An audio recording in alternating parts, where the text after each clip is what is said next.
Salut tout le monde, j'espère que vous allez très bien. Bienvenue dans cette vidéo de la chimie générale et spécialement l'atomistique. Dans cette vidéo, on va faire juste une petite partie de l'atomistique et vous trouvez l'autre partie dans les vidéos suivantes. Alors, pour parler de l'atomistique, ou bien pour commencer à parler de l'atomistique, on a besoin de définir notre atome. Parce que vous voyez, atomistique, atome. Bon, voilà notre atome, pour la définir, c'est le constituant fondamental de la matière. Ça veut dire que quelle que soit la matière, tout simplement, il est formé de plusieurs atomes. Alors, et l'atome lui-même, il est composé de 3 particules. Alors, l'atome est formé de 3 particules qui sont les protons, les neutrons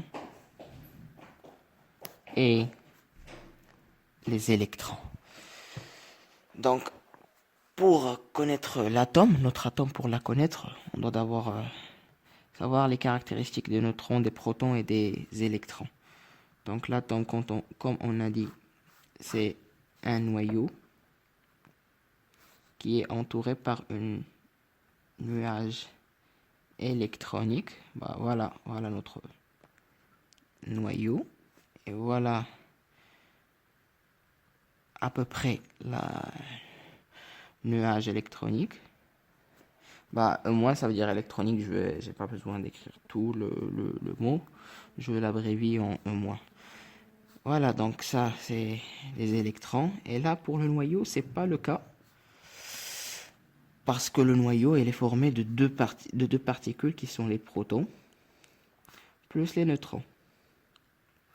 Voilà. Alors, pour chacun de ces particules a ses propres caractéristiques qu'on va voir dans ce schéma ou bien dans ce tableau. Alors, pour les différencier, on va parler de la masse de chaque particule, les protons, les neutrons et les électrons, et également la charge. Alors, pour la masse, on a MP est égal à 1,673 fois 10 à la puissance moins 27 kg. Et pour les neutrons, MN, ils ont approximativement la même masse, sauf qu'il y a une différence, c'est que les neutrons sont plus... la masse des neutrons est plus grande par rapport à celle des protons. Donc on va avoir 1,675 10 à la puissance moins 27 kg. Par contre, pour les électrons, ils ont une toute petite masse qu'on va négliger après devant les protons et les neutrons, et qui est égale à M électrons, 9,109 10 à la puissance moins 31 kg. Alors, on voit là que la puissance là fait la différence entre les deux masses des protons et des neutrons face à la masse d'électrons. Donc on va exprimer les deux masses Mn et Mp en fonction des M électrons pour vous montrer pourquoi on va la négliger. Alors, si on divise Mn par M électrons, on va trouver que Mn est égal à 1839 M électrons. Et pour les protons, on va trouver 1836 M électrons. Et donc, la masse, maintenant, on va très clair que la masse des électrons est négligeable face à la masse des neutrons et des protons. Pour la charge, alors les protons, ce sont des particules qui se trouvent dans le noyau et qui sont chargées positivement. Ça veut dire qu'ils portent une charge positive qu'on va appeler QP et qui est égale à la charge élémentaire qui est 1,602 10 à la puissance moins 19 coulombs. Coulomb, c'est l'unité de la charge électrique. Les neutrons n'ont pas de charge, ils sont nuls électriquement. Par contre, les électrons ont une charge négative qui est égale à Q électron, qui est égale à moins la charge élémentaire, qui est moins 1,602, ou bien moins 1,6 fois 10 à la puissance moins 19 coulombs. Donc voilà, de cette définition-là qu'on a évoquée, on va conclure plusieurs choses. Premièrement, concernant les protons et les neutrons, ou bien concernant les charges.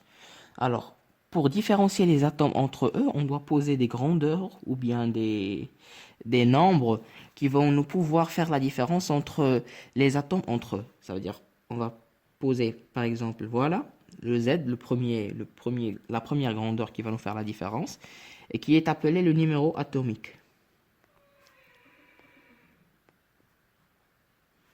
Alors, numéro atomique parce qu'il tout simplement, il caractérise l'élément chimique l'un des autres. Ça veut dire les atomes, il les différencie l'un des autres par son Z ou bien son numéro atomique. Alors, ce Z-là va avoir comme définition, c'est qu'il désigne le nombre des protons ou d'électrons. Et donc, puisqu'il désigne les nombres des protons et d'électrons, qu'est-ce qu'on remarque? On remarque qu'il parle juste des particules qui portent des charges, soit positives, soit négatives. C'est pour cela qu'il va avoir une autre nomenclature qu'on va l'appeler nombre de charges. Donc voilà pour ce Z-là. On va adopter, ou bien on va définir une autre grandeur qu'on va appeler A. Cette A-là ne va pas prendre en considération les électrons, mais elle va prendre juste les nucléons. Les nucléons, ça veut dire les neutrons et les protons. Ça veut dire les particules du noyau, les nucléons. Elle va prendre juste le nombre des nucléons, et donc elle va avoir la somme. C'est la somme des neutrons plus les protons. Donc,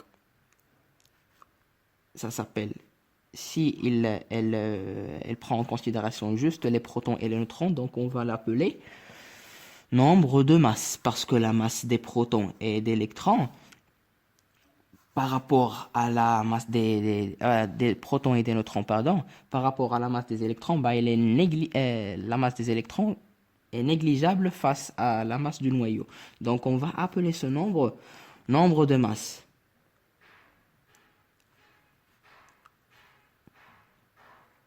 Parce que si on néglige la masse des électrons, bah, on va tout simplement dire que la masse de l'atome est voisine à la masse de son noyau. Donc c'est ça le truc. Et il désigne la somme des nucléons du noyau. Ça veut dire A est égal à N plus Z. A est égal à N plus Z. Je tiens à vous dire que Z, il appartient à N. Ça veut dire que c'est un nombre entier. Et donc Z et N doivent être également des nombres entiers. Donc A, il appartient également à N. C'est un nombre entier. C'est ce que je veux dire par appartient à N. L'ensemble des nombres entiers, c'est N. Autre information, donc de là, on va conclure une troisième chose. C'est que si on voit la masse des électrons et la masse des protons, on a dit que le numéro atomique en général désigne les nombres de protons ou d'électrons qu'on a appelé également nombre de charges. Voilà. Alors, dans un atome, on a un Z proton et on a un Z électron. Ça veut dire que les protons, le nombre des protons et d'électrons dans un atome, c'est lui-même. Et donc, puisque ces protons-là portent des charges positives et ces électrons-là portent des charges négatives, donc on va avoir le nombre de charges qui est positive est égal au nombre de charges négatives. Donc voilà, on peut dire que Z que P plus Z que électron est égal à 0. Je vais vous dire pourquoi. Parce que si on fait comme ça, on a Z que P est égal à moins Z que E. Moins, on va enlever comme ça ce moins là. Et on va obtenir la forme de QP. Alors si on ajoute les uns aux autres, on va avoir un 0. Et donc on pourra factoriser par Z pour avoir QP plus Q électron est égal à 0. Et donc de ce fait-là, on va conclure une conclusion qui est très importante, c'est que l'atome est électriquement neutre. Ça veut dire que chaque atome, la charge totale de l'atome, c'est 0. Il n'y a pas autre charge, mais c'est juste, elle est électriquement neutre.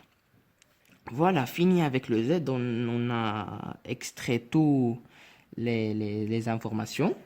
Passons à A. Alors cet A, il va être... on peut avoir dans les mêmes atomes, ça veut dire qu'ils portent les mêmes Z, on peut avoir une différence au niveau de A.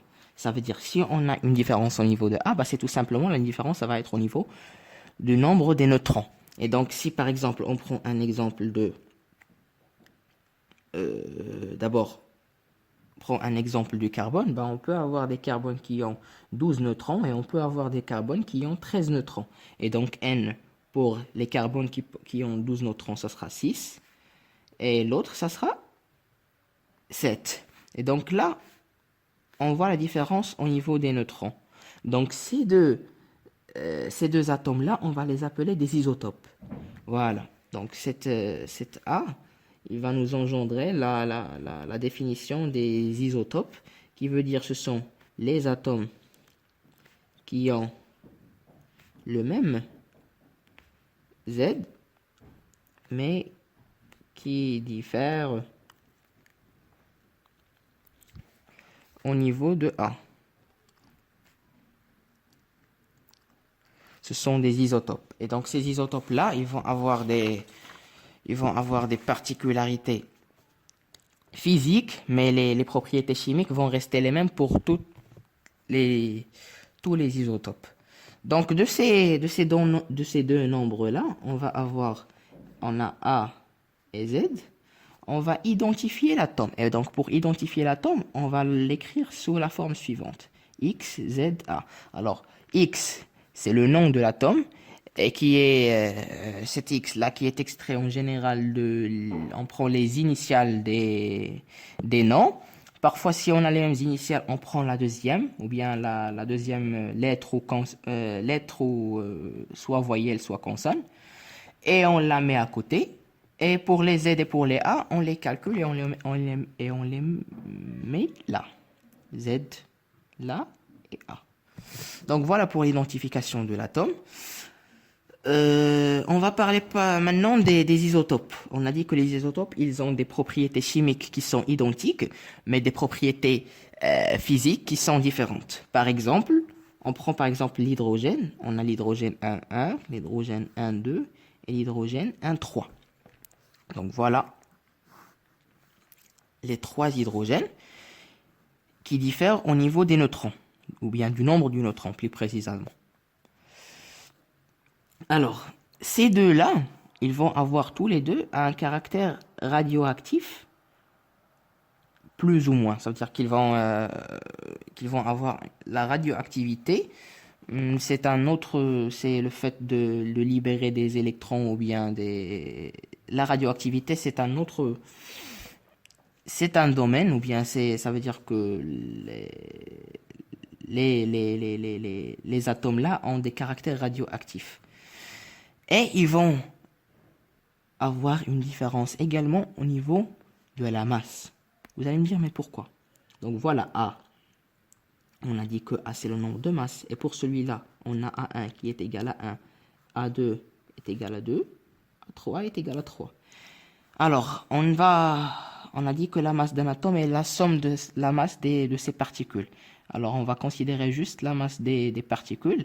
MP, là, je ne veux pas dire que c'est les protons, mais je veux annoncer que c'est la masse des particules, juste pour faire la différence. Alors là, on va avoir 1 MP, et là, on va avoir 2 MP, et là, on va avoir 3 MP. Et donc, la masse de H1,3, bah, c'est le triple de la masse de 1. Donc, voilà la différence au niveau de la masse. Et j'ai essayé de faire cet exemple parce qu'il est plus clair. Par contre, si je fais par exemple carbone 6,12 ou carbone 6,13, ça va pas être très visible. Mais voilà les différences, ça se voit au niveau de la masse et le caractère radioactif. Fini avec les isotopes, on passe à la masse atomique. Ce que je veux vous dire concernant la masse atomique, premièrement, avant de commencer, c'est que cette masse atomique, on doit la différencier d'abord de la masse d'un atome. Parce que la masse atomique, elle a 4 définitions qui sont équivalentes. 1, 2, 3, 4. Alors, la première, c'est que c'est la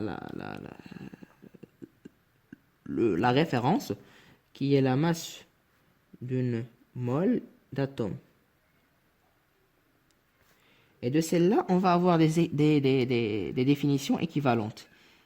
C'est la masse de Na atomes et la masse molaire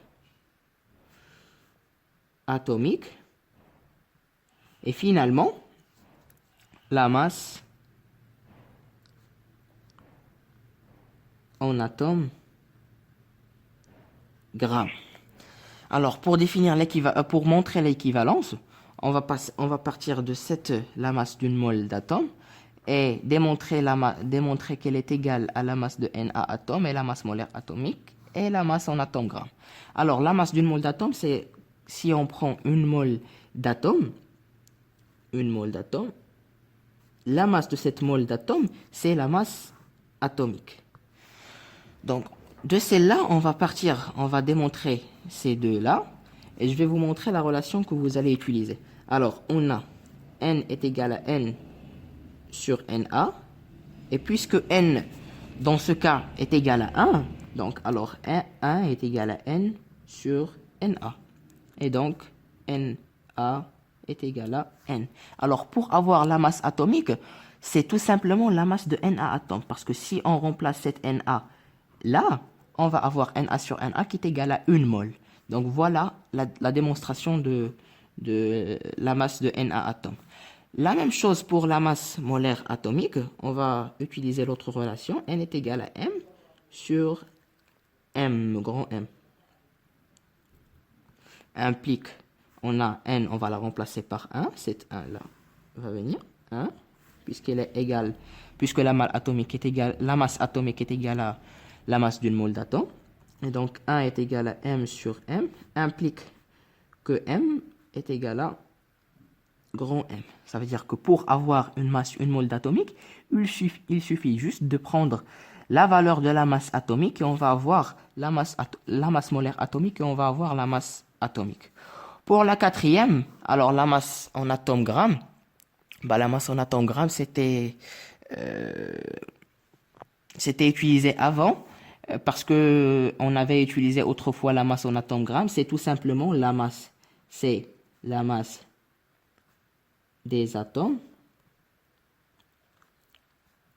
en grammes. Mais vous allez me dire, mais la masse d'un atome, mais elle est également utilisée, et on a déjà utilisé le gramme dans cette masse. Je vais vous dire, bah oui, je suis tout à fait d'accord, mais là, vous allez remarquer, là, il y a de grammes, il n'y a pas de puissance qui sont 10 à la puissance moins 27 ou bien quelque chose comme ça, mais on va avoir des valeurs qui sont qui sont plus grandes que ces valeurs de la masse d'un atome. Donc voilà, c'est une notion qui est déjà démodée, pas la peine de se casser la tête avec. Pour les définitions, voilà comment je les ai compris et je vous invite à faire pareil, comme ça vous allez les garder en tête, pas la peine de se casser la tête chaque fois qu'on veut utiliser une. Voilà, alors pour exprimer les masses atomiques, on a deux échelles. On a deux échelles. L'échelle de grammes, comme je vous ai dit, grammes, et l'échelle de la masse, ou bien l'unité de masse atomique, ou bien on peut la symboliser tout simplement par un U, unité de masse atomique. L'échelle de grammes, on le connaît tous, mais l'échelle de EMA, c'est une échelle qui a été découverte ou bien qui a été posée en prenant comme référence le MC, ou bien la MC, c'est la masse d'un atome du carbone. Je dis bien la masse d'un atome du carbone. Et on a dit que cette EMA est le 12e, ça veut dire un EMA est égal à 1 12e MC. Mais MC, vous allez me dire quel C? De quel C vous parlez? Est-ce que c'est 12 ou bien c'est 13? Donc je vais vous dire que le C là, c'est le carbone 6,12. Dire qu'il y a 12 nucléons. Et donc voilà, pour les 12 nucléons, on va avoir EMA est égal à 1 12e MC. Implique que 12 EMA est égal à 1 MC. On est d'accord. Alors, la masse d'un atome du carbone. c'est égal à combien? On va mettre CA, MC, CA, M, P. Et MP, je dis bien particule pour ne pas dire quelle particule dont vous parlez, ben, je prends en général, puisque le nombre de nucléons ne fait pas la différence entre les deux, ben, on a ajouté tous les deux les uns aux autres. Donc on va avoir 12 UMA, et celle-là A, on a A, c'est 12, donc 12 MP. Voilà. Et donc on va simplifier par 12. On va obtenir à la fin un UMA est égal à MP. Donc voilà en général cette relation. Veuillez vous rappeler de cette relation parce que ça va nous aider à comprendre autre chose pour d'autres atomes. Donc de cette un UMA, ça veut dire que chaque particule, la masse de chaque particule, elle est égale à une unité de masse atomique. Le gramme reste le gramme toujours comme on le connaît depuis le primaire. Alors, ce qui nous reste maintenant, c'est à faire la relation entre ces deux échelles, ça veut dire l'échelle gramme et l'échelle d'unité de masse atomique. Pour faire la relation, on va partir de la masse atomique du carbone. Alors, dans les études et les recherches qui ont été faites, alors, M, on a vu que M est égal à 12 grammes. M, je dis bien, M, c'est la masse atomique. Je vais ajouter un A là pour faire la différence. Alors, la masse atomique du carbone, bah, elle est égale à 12 grammes. Alors, on doit revenir à la masse atomique. Et on a dit que la masse atomique, elle est égale à la masse de N atomes. Ça veut dire que Ma là, on va la remplacer par MNA fois M carbone. Yak. Ou bien carbone. Donc voilà, elle est égale à 12 grammes. Alors, là, ce Na, bah, si on a par exemple la masse de 3 carbones, bah, c'est 3 fois la masse des carbones. Et puisque ce Na, c'est un nombre, donc on va le faire sortir. On va obtenir Na est égal à Na fois MNA fois C est égal à Na fois MC et qui est égal à 12 grammes. On revient à l'unité de masse atomique qu'on a dit, elle est égale à 12e du MC. Et donc, MC, elle est égale à 12 EMA. Donc, cet MC, on va la remplacer par 12 EMA. On va obtenir 12 Na EMA. Donc voilà, elle est égale à 12 grammes. On va simplifier par le 12. Et comme ça, on va obtenir que Na fois EMA est égal à grammes. Et donc, 1 EMA est égal à 1 N grammes. Alors, pour convertir ou bien pour passer d'une échelle à une autre, bah, on utilise seulement cette relation qui va nous permettre de passer d'une échelle à l'autre, soit du gramme vers l'unité de masse atomique, soit l'inverse. Alors, je reviens à la notion que je viens de vous montrer tout à l'heure, c'est que chaque proton, un proton, sa masse, chaque particule plutôt, sa masse elle est égale à une unité de masse atomique. Donc, pour la masse atomique, si on n'a pas d'isotope, pardon, K1, on va avoir 2 K. Si pas d'isotope, alors on prend l'exemple par exemple du nitrogène ou bien d'azote que vous connaissez tous. Alors cet azote là, on va considérer qu'il n'a pas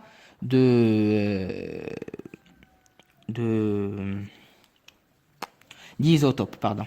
Il n'a pas d'isotope. Alors il n'a pas d'isotope, donc voilà, on va compter combien il a de particules. Il a 14 particules, donc voilà, il a 14 nucléons. 14 nucléons. Et donc, la masse de